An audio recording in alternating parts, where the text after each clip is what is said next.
Ассаламу алейкум, урматтуу туугандар, бардыгыңыздарга Алланын рахматы, райымы, мээрими тынчтык болсун. Бүгүнкү күндө казак бир туугандар менен кыргыз бир туугандарынын ортосунда чуу болуп атканы жөнүндө мен да өзүмдүн ой пикиримди билдирип кетейин дедим.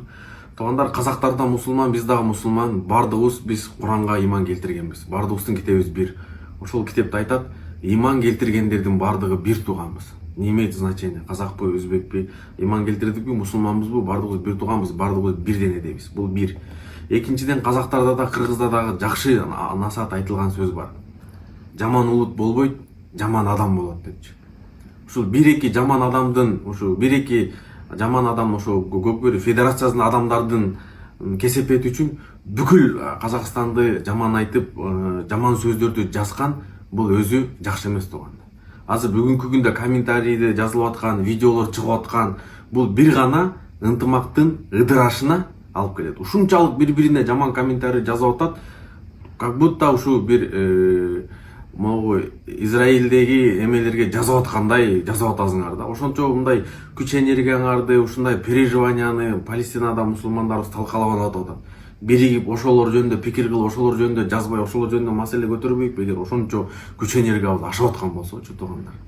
Андан тышкары туугандар, комментарий жазыштын артында бул ынтымактын ыдырашына алып келет. Биз эске алып коелук, Алматада биздин көп мигранттар бар. Кыргыздар иштеп аткандарчы. Сиз го эми айылда жатып алып жаза бересиз да. Алматада толтура, Чимкентте толтура, казактар Бишкекте толтура. Ошто ишкерлер бар да. Ошолор түшүнбөстүктүн себебинен азыр анча-мынча акылы кемдер ушундай бири-бирин кызып, бири-бирин мындай дагы зыян келтирип коюшу мүмкүн да. Эми спорт посол мира дейт, спорт баштарын бириктириш керек эле. Эми арзыбаган Көкбөрү үчүн эми ушунчалык кетиш, эки мамлекет эки жака бөлүнүп, бири-бири менен ушунчалык мындай бет карашпай калганчалык мындай жазыш бул туура эмес го дейм. Тууган, сиз ойлоңуз, сиздин комментарийиңиз үчүн ушундай ызы чуу болуп, эки мамлекеттин ортосунда мындай тарыхта кала турган бир чоң чыр-чатак чыгып кетиши мүмкүн. Ошого сиз себепкер болуп каламыңыз тууган. Эми улак туугандар, ал эми Көкбөрүлөрдүн арасында эле, бул мамлекеттин арасында эмес да, биз ошону түшүнөйүк. Алар деле айтат, биз кыргыз, казак бир тууган, мынакей 1931 жылы мынакей бизде ушу СССР убагында казактарда мына ачкачылык болуп, казактарды киргизбегиле, өзбектер да границаны жапкыла, кыргыздарды жапкыла деп казактарды кыйнаганда, мына биздин Жусуп Абдрахманов атабыз, Алла ыраазы болсун, алчы. Мындай ушунча эл үчүн өзүнүн жанын кырмаган. 130 000 казак беженцти Кыргызстанга киргизип алган.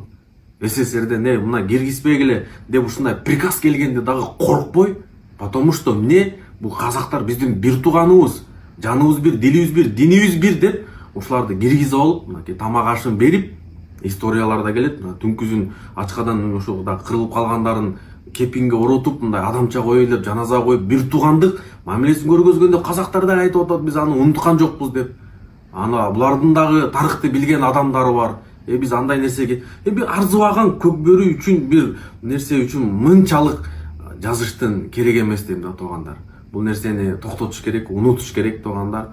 Эгер даже боло турган болсо, ошо казактар өздүн көк барызын ойной берсин, өздөрү чемпион боло берсин, биз өздүн Көкбөрүбүздү ойной бериш керек, чемпион боло бериш керек. Анан кимибизге бири-бирибизди эме кылабыз. Ушу Аллах Таала эки элге ынтымак берсин, жаман көздөн, жаман сөздөн, шайтандын аралап кеткен ынтымак бузуудан Аллах Таала баарыбызды сактасын. Ассаламу алейкум, рахматуллахи ва баракатух.